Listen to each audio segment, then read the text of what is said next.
It's Kelly Clarkson here to talk all things Wayfair, the best place to buy furniture, decor, and anything else you can think of to create a home you absolutely love.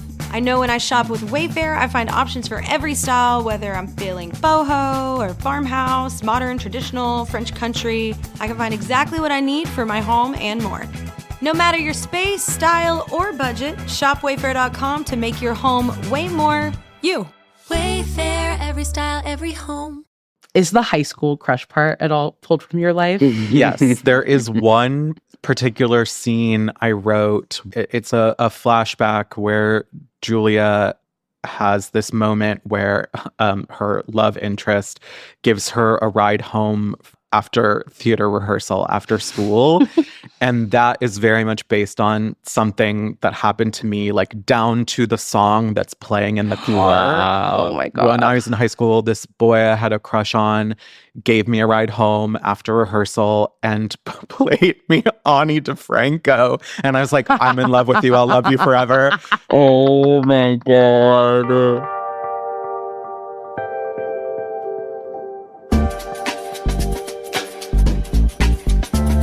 Ali, I have something to tell you. What is it? I don't know how to read.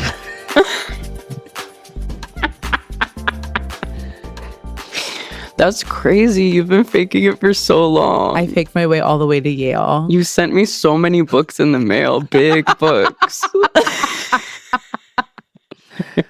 I don't know how. I never learned. That's so crazy because I was actually just about to ask you if you've been reading anything fun lately. I've been working on The Hungry Caterpillar recently.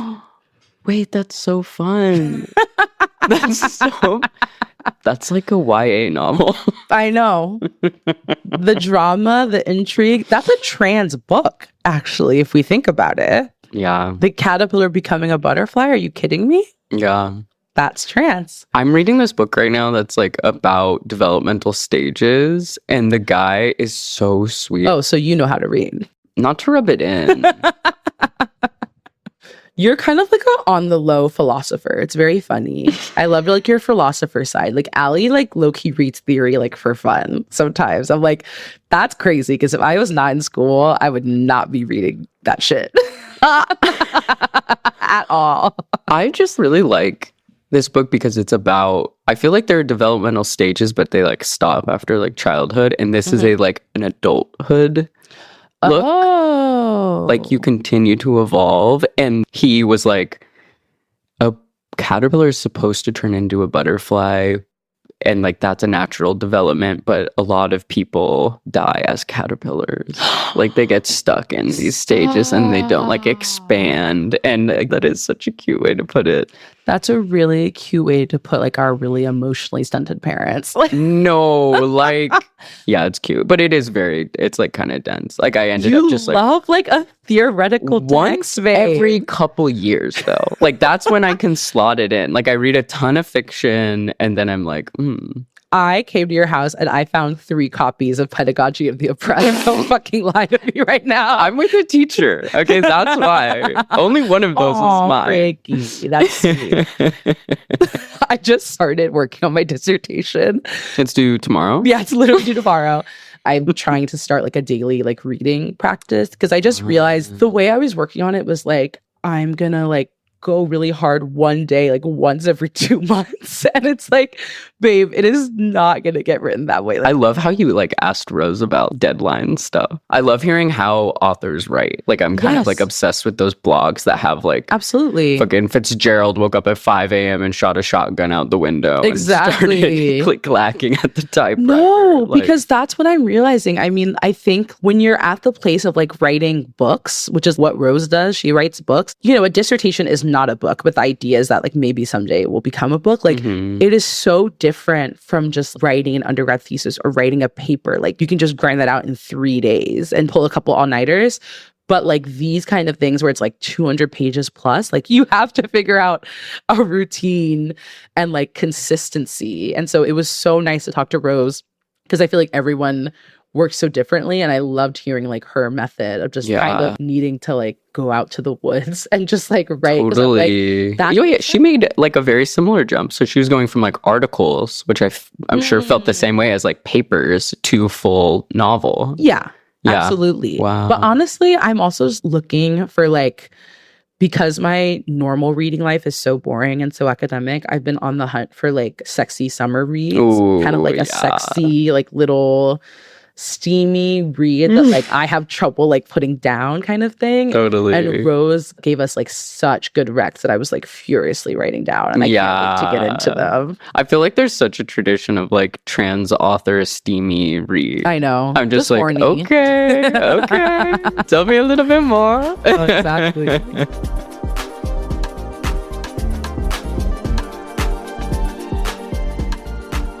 Hi, I'm Rose Dommu. I am a double Cancer, Taurus rising. She, her pronouns. I recently got highlights. That's huge. You know? That's huge. So that's kind of, yeah, it is. It is. Thank you. Thank you for affirming that. Did it feel like a brand new you? No. It just felt like, chipping away at the old mental illness, one chisel at a time. Honey, don't I know it? I mean, 'tis the season of trying to bleach your way to happiness. out of a crisis. It's so real. It's so like real. when your brain is swelling too much, you throw bleach on your head to sort of burn calm it down. Yeah. Calm it down. Just tame it. Ancient way of doing that. It's so true. Yours looks really good, by the way. Thank you. Really Thank good. you. It's like the first week I look like literal Marshall Mathers. And then when you have a little bit of like roots, it's like, sweet okay. spot. Oh, that's so triggering for me. Marshall Mathers. Oh my God. It brings me right back to sleepaway camp. Just like rocking the CD. Yes. Well, no. So like in my bunk at sleepaway camp every morning, I'm going to reveal something. The other boys I was in a cabin with. You were sleeping in the boys' cabin? You were a slut? I know. I don't know why they let me. Every morning we would wake up to one of two albums, and it was either that Eminem album, like that one from that time. Yes. Or the South Park Bigger, Longer, and Uncut movie soundtrack. Oh. So it was either Stan Really or cursed. Shut Your Fucking Face, Uncle Fucker. Yes. Oh my God. That brings me right back. I definitely played the South Park like N64 game.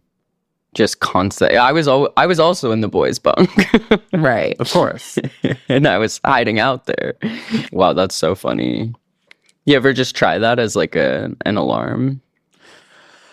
Okay, so I'm really happy that I've kind of reached a point in my life where I never set an alarm because I don't. Oh my God. Or I guess it's very rare that I do because, like I work primarily like for myself. So kind of whatever time I'm getting up is when I'm getting up.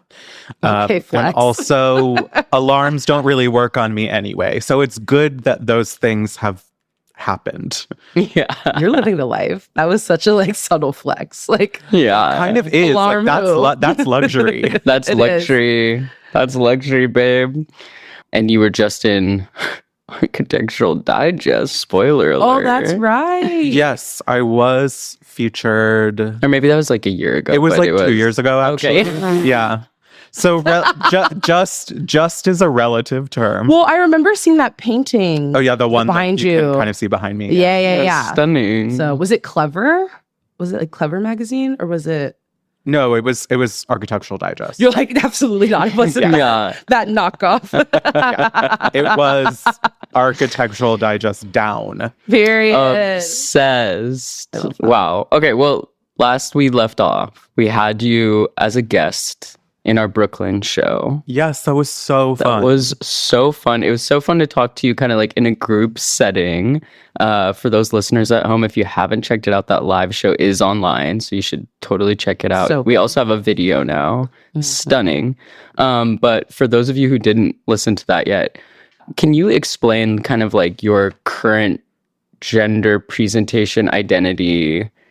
Is it different than previous versions of you, or kind of how did you get yourself to where you're at? I guess, yes, slightly different in that. Wait, so when was that show? Last summer. Okay, so last summer. So yes, in that time, I stopped injecting estrogen. So I guess I have reached a new sort of fork in the road of my gender journey.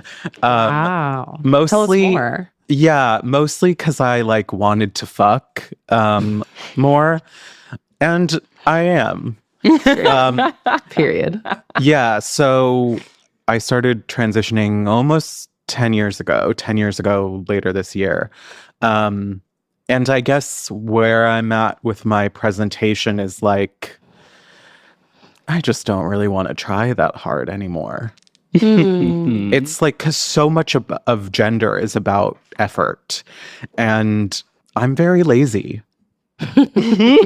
Which is something my therapist says that is not true and is like a lie I tell myself. Ooh. Yeah. I have a similar thing where I also think I'm very lazy, but like objectively do a lot. And like you objectively just came out with a novel. So I'm going to say that you're maybe not lazy. But I know, it's like, but the thing is, like, yes, but it took me 2 years to write the novel. So to me, that's lazy. I'm like, I should have been able to do that in 3 weeks. oh, that's something different. That's so funny. It's more, I guess what it is that I set these really high expectations of myself, and when I inevitably like can't meet them, I'm like, oh, this proves something intrinsic about myself, which is that I am lazy. Totally. And lazy is such an easy thing to think that you are, like in our kind of, capitalist, like rise and grind, kind of like hellscape. Yes, LGBT, let's get this. Yeah.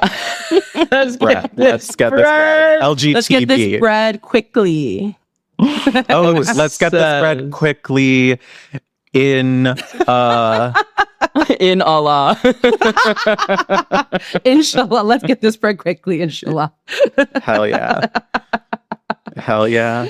Wait, sorry. Just to backtrack, you said you stopped injecting estrogen. Yes. Are you Yes. on the pill version, or you are off? So I actually just went to a doctor's appointment yesterday for the first time in a year and decided that I want to get back on pills. I have still been taking progesterone the whole time, but I definitely have noticed in the year some body fluctuations.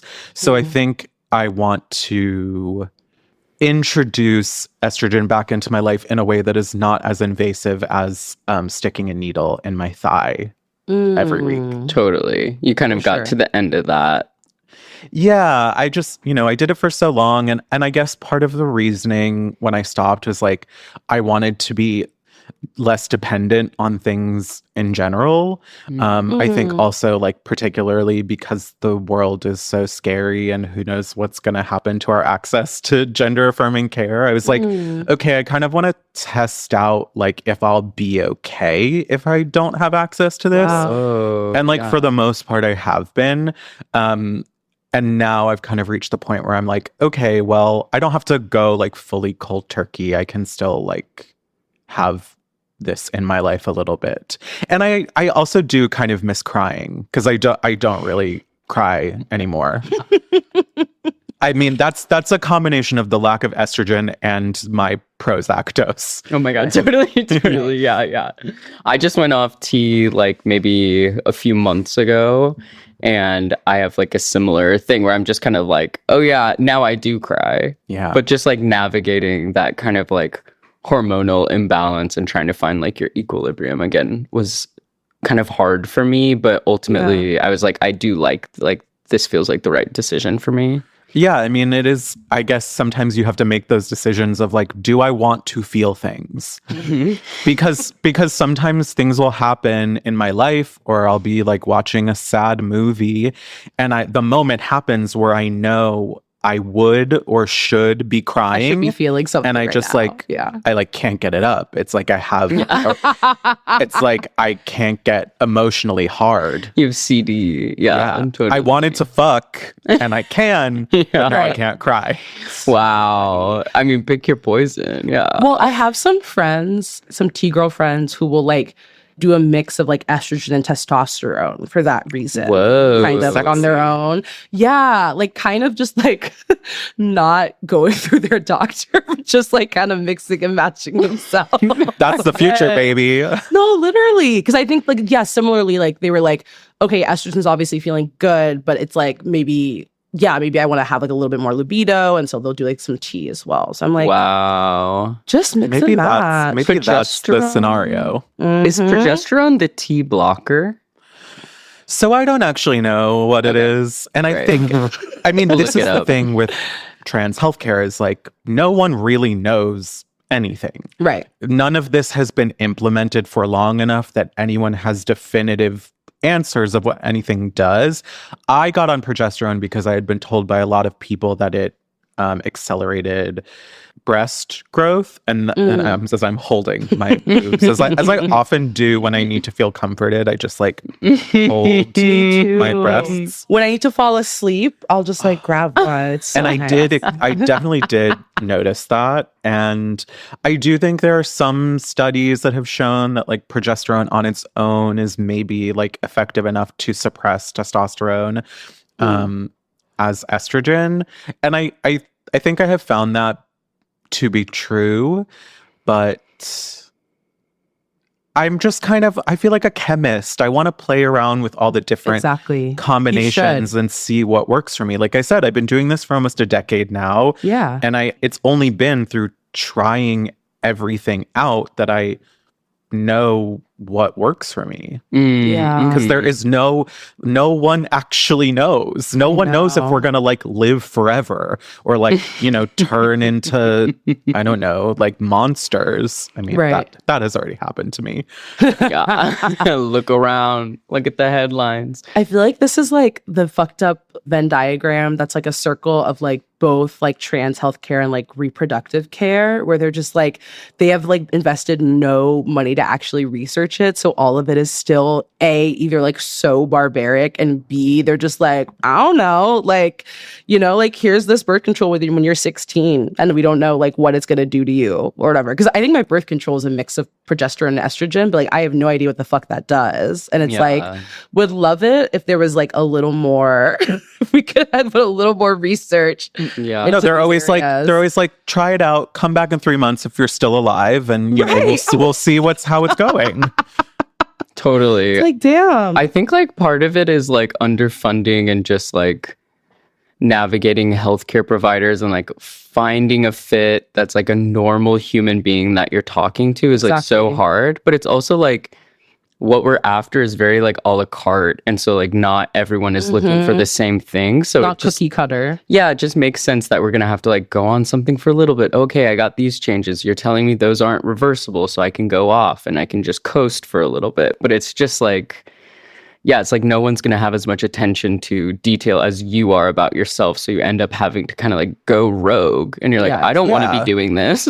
Like, well, no, I mean my experience of gender is very much like I constantly feel like I'm like a witch in a hovel over a cauldron, sprinkling ingredients in and seeing what happens. Yeah. You're studying Architectural Digest hovel. Yeah. My gender identity is hag.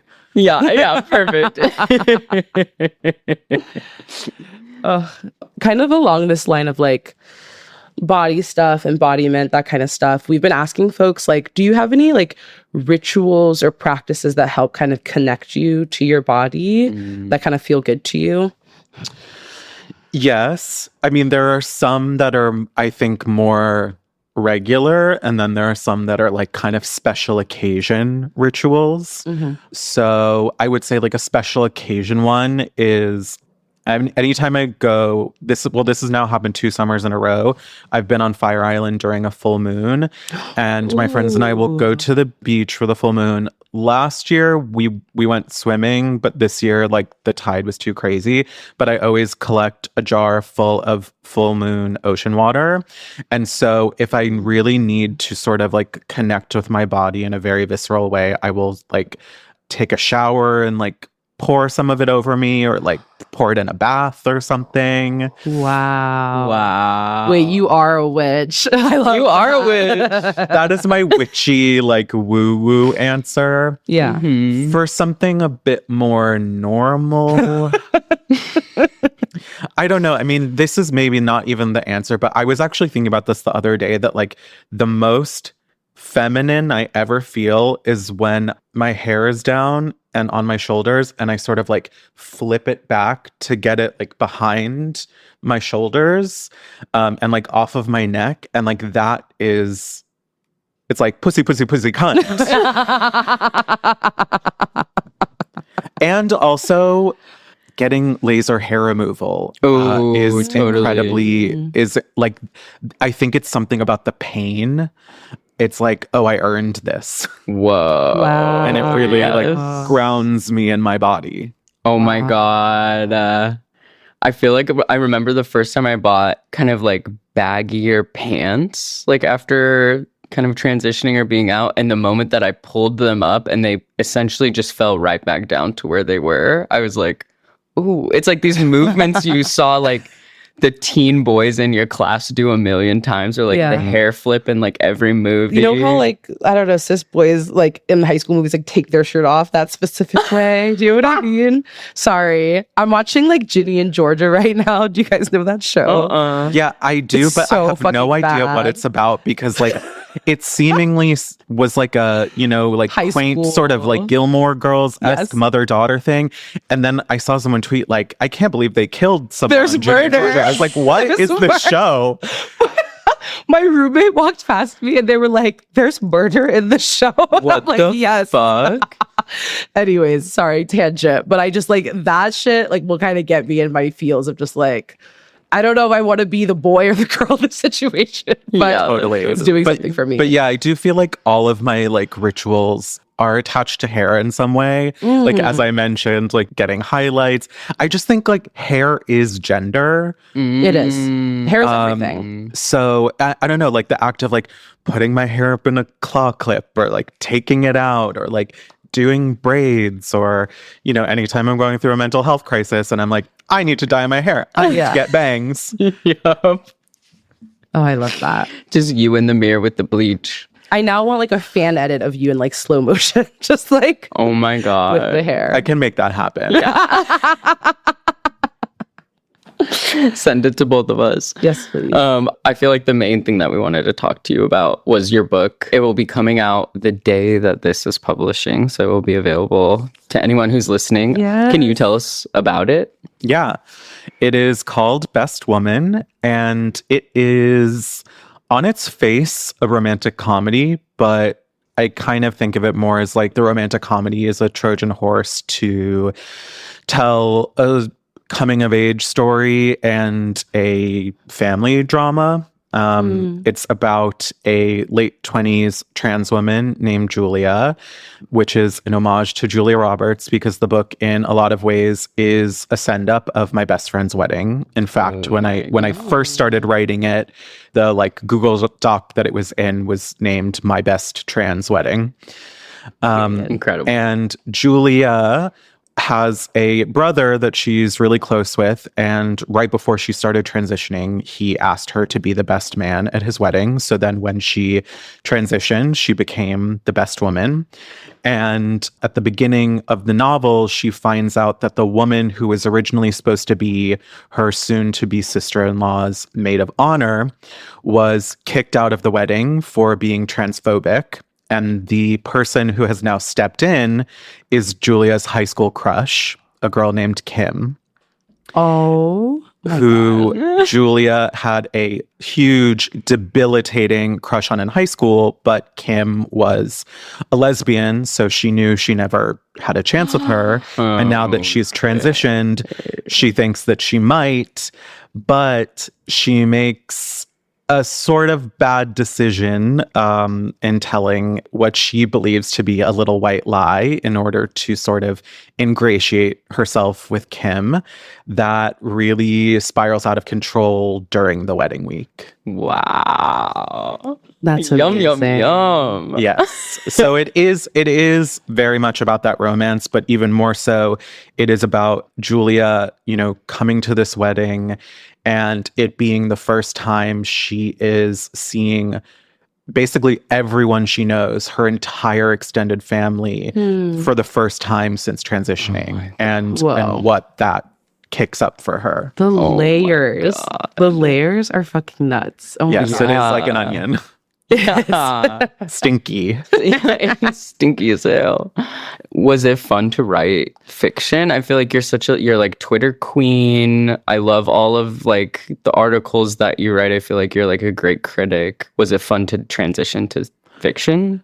It was scary more than anything, because the thing about writing a book is no one tells you, okay, you're allowed to write a novel now. You just have to write a novel. And the reason that I wrote this novel is because this was the book that I knew I could write. And so I had to write it to prove to myself that I could be a novelist. Mm-hmm. Yeah, totally. It kind of became a thing for you to be like, I know I can do this and I have to watch myself see it through, kind of like. Yeah, it was like, if it's not this, it won't be anything. Yeah. I'm seeing a pattern 100%. here. Seeing a little bit of a pattern here. Just a smidge. Just a little bit. Yeah, me setting expectations up for myself. It was fun. It also was hard. No one tells you that writing a book is really hard. To write a book, you have to actually write a book. It's crazy. But, like something that I didn't really understand until I was writing a novel is that, you pretty much write the whole thing and perfect it as much as possible before you take it out to a publisher. It's like very different than writing nonfiction where, you're selling off of, a proposal. And, I wrote the whole book and went through like 3 drafts between just me and my agent before it went to my editor. And it definitely changed in the edit a little bit. But for the most part, like it was what it was before it was even sold. Wow.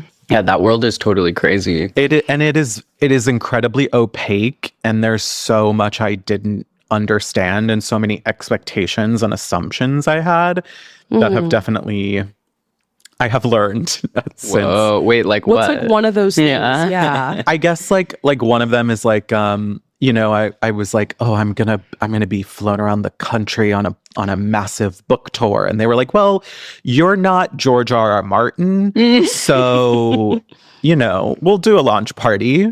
Right. Totally. We'll do in New York, we'll do in LA if you happen to fly yourself out there, Yes. Yeah, totally. Interesting. Although, I love my publisher, like everyone I work with has been amazing, but like being a debut novelist is like a very different thing. Like, I have been in like different worlds for so long. Like I was a journalist for so long. I was, I've like been a tweeter for so long. I was like a podcaster. I worked in the corporate world. I was like a club kid. I've like done all of these things and kind of knew how those worlds worked. And this is like, there is not really a roadmap for it. Right. Or I guess like you don't really understand how everything works until you're actually doing it.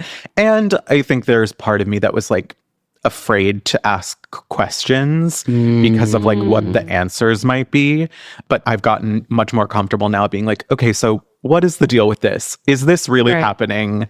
How does this work? Please tell me. Totally. It's really cool. It's Random House. Is that who published? Yeah, Penguin Random House. The imprint is Ballantine. Wow. I mean, that's huge. I feel like I know a lot of people who have printed through kind of like indie publishers and stuff like that. That's so sick to be like, bitch, I'm going all the way to the top. Like First book out the gate. Yeah, that's awesome. It is exciting. And like I did my first reading from my book at this Pride book fair the other day. And I was talking to a friend. They were like, I can't believe you have a queer book that's not coming out in June. That's like so major.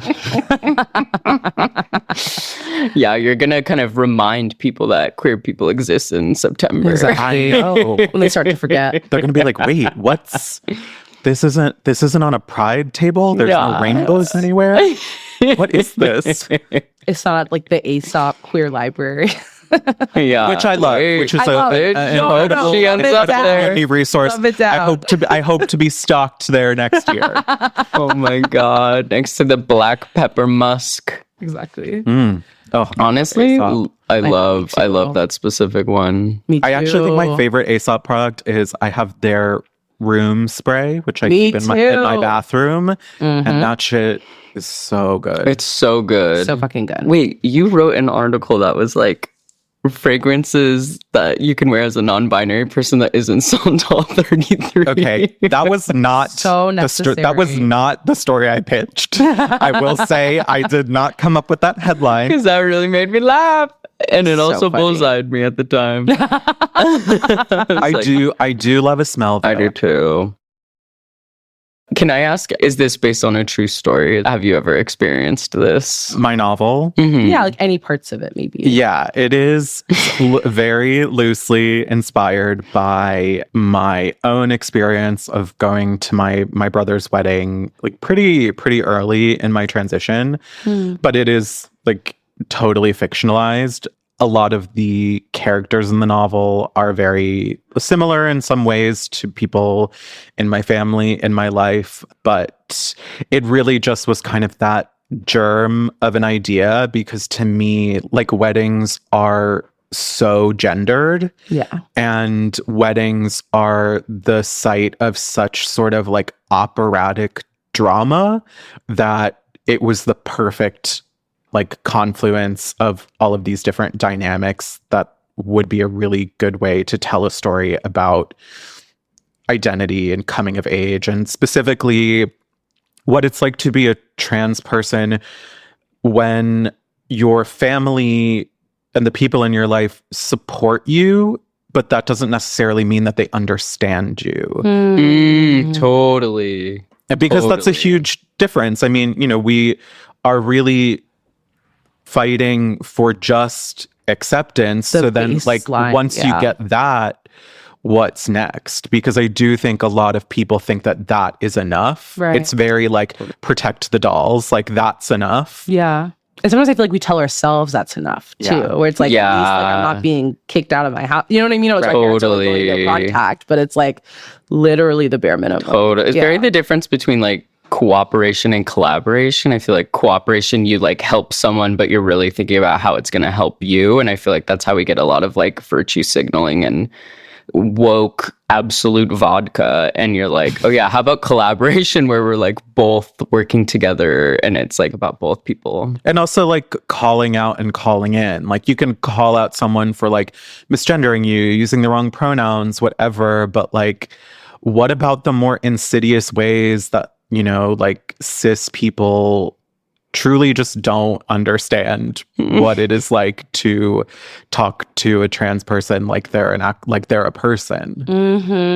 Yeah, the wedding like background, like that's so good because it's like even for cis people, I feel like weddings are like fucking like nightmares. It's a lot for everybody. It's a lot for everybody. It's like people from high school, and then like God forbid, like again, like you're the only queer person at a wedding. Like that's such a vibe. Totally. And then like having recently transitioned like adds this like whole other layer to it of like you're on stage. And the element of, going back home, like this novel in many ways is, an ode to all of these romantic comedies I love, but also a lot of sort of family dramas. Like one of the ones that I thought about a lot when I was writing it was Garden State. Ooh. And like going home for a funeral, which is obviously very different than going home for a wedding, but like stepping back into a life that you have outgrown. And how sad and melancholy, but also kind of beautiful that is.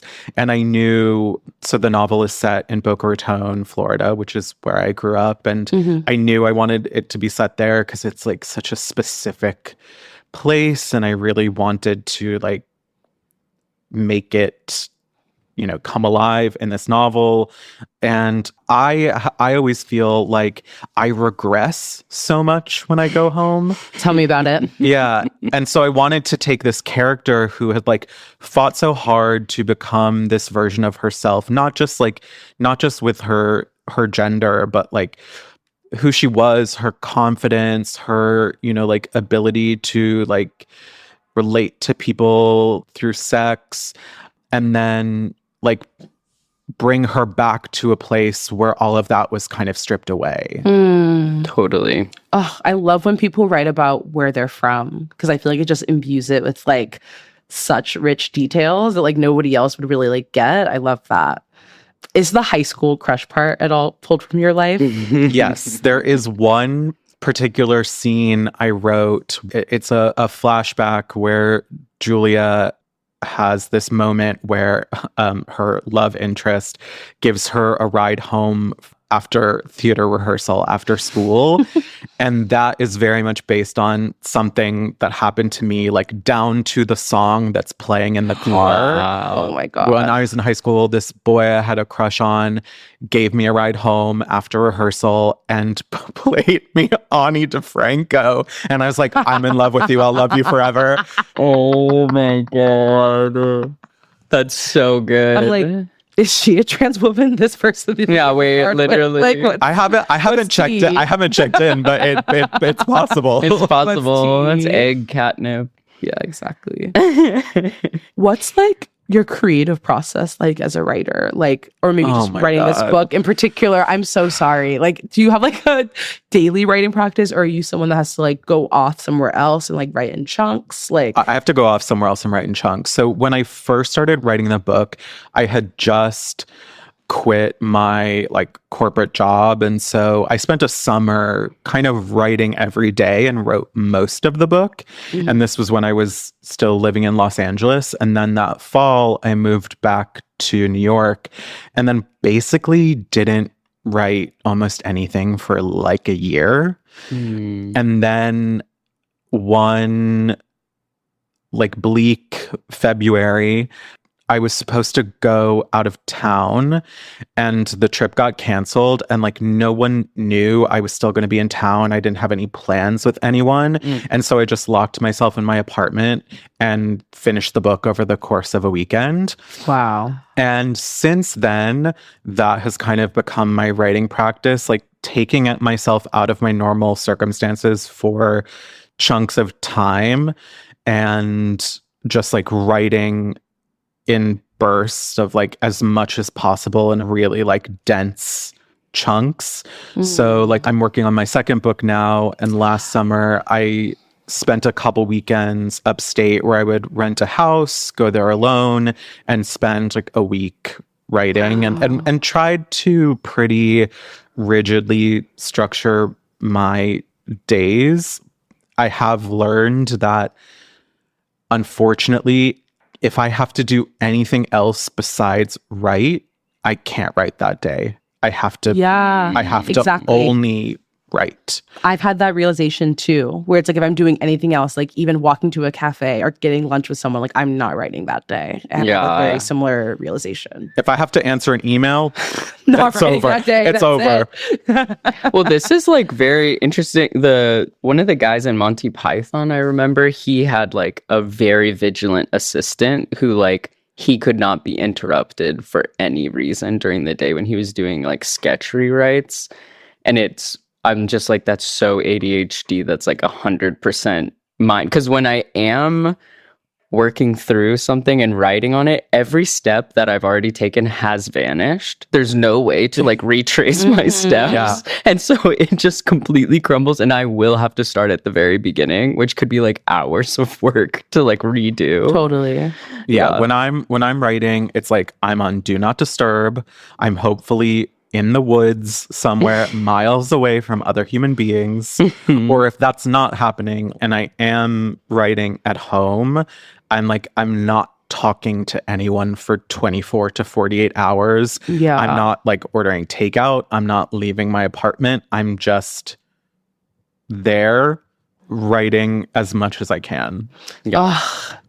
I mean, this is literally why I'm home right now. I'm like attempting to be bi-coastal because I'm like, I cannot get any fucking work done on the East Coast. It's just like too much stuff. And so I try to come home and just like write like in my parents' house. But I'm so jealous of the people who have like a daily writing practice. Like Me they can too. just get into that space for like an hour every day. And I'm just People like, who okay, are like, fuck oh, you. yeah, I wake up at 6 a.m. and I write 1,000 My words and then I go to the pages. gym and it's like, fuck you. Yeah. What's that one real. book that's like red and it's like rituals of famous Artist Way? authors? The Artist no, Way. it's not the Artist Way. Oh my God. I tried to start doing morning pages again and I just don't have the discipline for Okay, it. you know what did it for me is my roommate and I started on week 5. Because we're like, we've started and stopped the Artist Way so many fucking times, and we found out we'd both at least made it to 5. So let's just start For there. some reason, that helped me. Then I like actually finished it, and it was beautiful. But it was like a decade of trying to do it without being able to. I don't want to do it because it's like, I know I have so much more potential than I'm tapping into. And I don't want to know that. Like, I'm like, I want to be ignorant. I think Yes. it's gonna be You like know? Ignorance is bliss. Like, I feel like I'm going to know I could be doing so much better. And I don't want to know that. I just want to do the best I can. I think for me, it's the unstructured part of it. Like, I can't just write stream of conscious. Like, No. I need a prompt. I need something to write Totally. towards. Do you guys have diaries? Because that's why I can't have a journal. 'Cause Yeah. I'm like, this is okay. I judge my writing in my journal. I'm like, this is fucking stupid. Like, so that's why I can't write like that's so funny. like stream of consciousness. With morning pages, it helped me to just write, I don't know what to write, and just kind of like filler stuff, because you do eventually catch some wave, at least one wave in 2 pages or 3 pages. At some point, you're like, and that makes me think of this, you know, and you end up somewhere weird. But it is just like garbaggio. I'm like, if anyone found my morning pages, they'd be like, you're psychotic. I know. It also makes my hand cramp. It does. It does. But you know, it was I will say that the reason why I wanted to start morning pages again recently was because I bought a pretty new journal. That'll do it. That'll do it. That's going to do it every time. It's like Absolutely. I only want to write so I have an excuse to buy little a journal. cute journal to write it. Yep. Oh, absolutely. Yup. Crack that baby open. I was really curious about Fire Island and doll invasion. And like, what is Fire Island really like for the dolls? It has changed so much. I think specifically within the past couple years. You know, when I started going to Fire Island years before I even transitioned, it was so rare to see any women, any trans people. You know, it's like slightly different being in Cherry Grove versus the Pines. Mhm. But yeah, I mean, in the Pines, it was like very cis, very mask. And in the past couple years that I've been going and like getting a house every summer with friends, I have noticed, like, I mean, there are some times where it still seems like we're the only trans people on the island, but that is becoming less and less true. I think, unfortunately, part of it is about like having enough capital to actually like rent a house or like Right. being invited out to someone else's house, because so much about Fire Island is like, who are you inviting to stay over? Who are you inviting to come hang out? It's like, just, you know, invite trans people. And I mean, that's one of the great things about Doll Invasion, which was founded by my friend and podcast partner, Fran Tirado, which is like, it is literally just about making it as easy and accessible as possible for trans people to get to this space, down to like getting them on a bus or in a lift and to the ferry, and have someone waiting there at the ferry to walk them to where the party is. And so it is like last year was the second year, but it was the first time I was there because the first year I couldn't go because I saw Beyonce that day, and unfortunately, Beyonce does come first. It was so incredible to look out and see literally hundreds of trans people on that island, like in specifically Reflections, which is this like legendary party house there that I have only been at, where it's like a ton of gay guys who are like, you know, G'd out and like looking for someone to breed. And instead, you know, you're looking out at all of these trannies who are also looking to breed, you know. It was so beautiful and magical, and I'm so happy that it exists. And I am happy that, you know, this beautiful island full of gay people, which is one of my favorite places in the world, is slowly becoming an easier place for trans people to access. And there are so many other organizations that have, you know, made that happen in other ways. Like BAFO is really amazing. Like they bring incredible artists out for residencies there. There have been so many DJs and, you know, drag queens who have, you know, performed and played there for years. But yeah, it does feel different now in the way that like, now we're not just like guests of someone. Now we're the ones who get to like invite even more people there. Oh my God. And you're not just like tertiary, like, yeah. I totally. love that. Wow, Yeah, that's like awesome. I was just there in May with friends, and the whole house of us, it was all trans girls. And it is the best feeling ever to be there, like on this beautiful island in a beautiful house. All of us like tits out by the pool, even though it was like cold and rainy most of the time. Still, you persisted. Yeah. And like it's our space as much as it is everyone else's. And that's what I think people are starting to understand. It's like these historically queer spaces are for all of us. Can we get like a little teaser of like the second book? Is it still a fiction? I don't want to say too much. Okay. But I will say it is fiction. I do plan to keep writing fiction and also potentially do some like film and TV work. Yes, hopefully. I mean, we'll see. Maybe there will be a Best Woman movie. Yes. But my next book is a pretty hard pivot towards the kind of fiction that I grew up loving, which is a little spookier. Yeah. Like this is what I'll say. For the past like 4 months, I have only been reading and watching horror books and movies, which has kind of been like my way of coping with how horrible the world is. It's like horror movies are the only things that make me feel normal. Totally. So I do think that is kind of the direction that I'm going from here. It's like now that Best Woman like really kind of got my foot in the door into the industry. Let's get weird. Yeah, now that I proved to myself that I could write a book, like the book that felt the most kind of comfortable to write, the one that was like the closest to my life, now I'm ready to write some weird shit. Period. Yes. That's awesome. I really struggle to find fiction that I can like make it past like the first 50 pages. Like I just have not had anything I can really like sink my teeth into recently. Do you have any like fiction recs or anything that you really enjoyed reading recently? Yes, absolutely.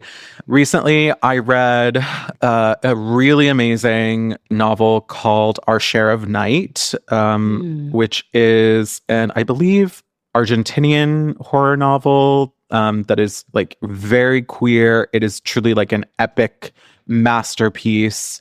One of my favorite things I've read this year. I also recently just read The Unworthy by Agustina Bastarrica, who wrote Tenders the Flesh, which was a pretty popular novel a couple years ago. And it's about a bunch of nuns in a sort of like post-climate crisis world who like mutilate themselves. That was really cool. My most anticipated book of the year is Juno Dawson's next book, which is the final book in her trilogy of Her Majesty's Royal Coven, which is a book about witches, and it's like very trans and very queer. And I love so her good. because she's someone who like her pop culture references are so everything that she like intook is so clear in her writing. So someone who grew up loving like Buffy the Vampire Slayer, that is the book I'm the most excited about. And I just love reading novels by trans people. Like another of my favorite writers working right now is Gretchen Felker Martin, who wrote Manhunt and Cuckoo last year. I truly think she is like the trans Stephen King. I think we're in such an amazing moment of specifically trans fiction right now that I hope to be part of. And it is my goal, and I think the goal of a lot of other writers, to write books where transness is not incidental to the narrative, where the narrative actually couldn't exist without transness. That's awesome. Wow, you mean there's books other than Detransition Baby? Yeah. which I love. Love Right. Detransition No. Baby. Love Tori Peters. Yes. Yeah. But yes, there is a whole world of trans literature out there, and some classics too. Like I hadn't read like Nevada before last year, or like Paul Takes the Form of a Mortal Girl. Oh, You know, like love a little YA moment. Where do you guys like look for book recs? Like, are you more like, oh, TikTok. Friends? TikTok. Oh, Book Talk is like, Book Talk yeah. is like I have a couple creators who I follow, and you know, I'll like screenshot all their recs, check out the reviews, see if I'm interested. And yeah, I love, like, my favorite way to spend a day is just like to read a book in one day. oh, It's like the Wow. perfect day to me. Dreamy. I'm trying to get there because like I read for school, and so I've like come to hate reading, and I'm trying to like it again. Fiction will feel great. Yeah. It just automatically, like, my brain is just like, this is homework, this is a chore, and I need something like that just like grips me, so I don't feel that way. So Oh, also Queer Sexy that I just read is V.E. Schwab's new novel, Bury Our Bones in the Midnight Soil, which is like toxic lesbian vampires. ooh, That was fun. you're speaking my language. Thank you so much. Yeah. Thank Thank you you so so much for much. having me. I'm so excited to read your book. I literally know, can't me fucking too. wait.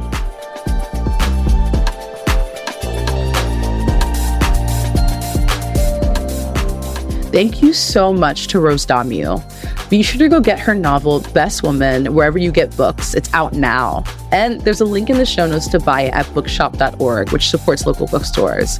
We're going to have Rose back on our Discord soon to answer your questions about the book. So stay tuned for announcements about the next edition of the Gender Spiral Book Club.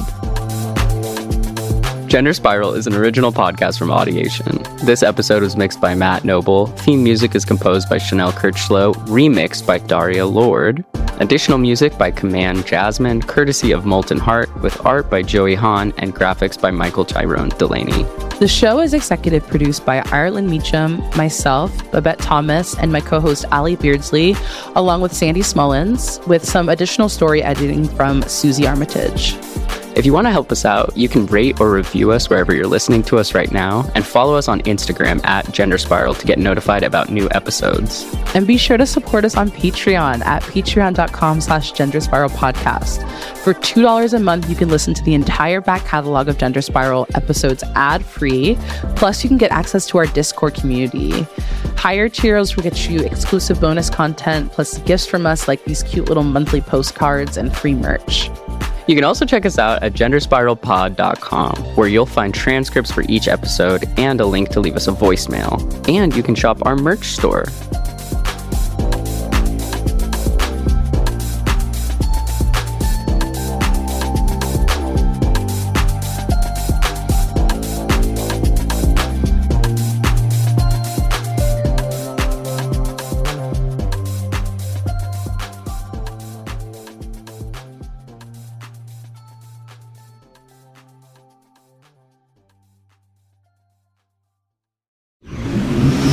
Audiation.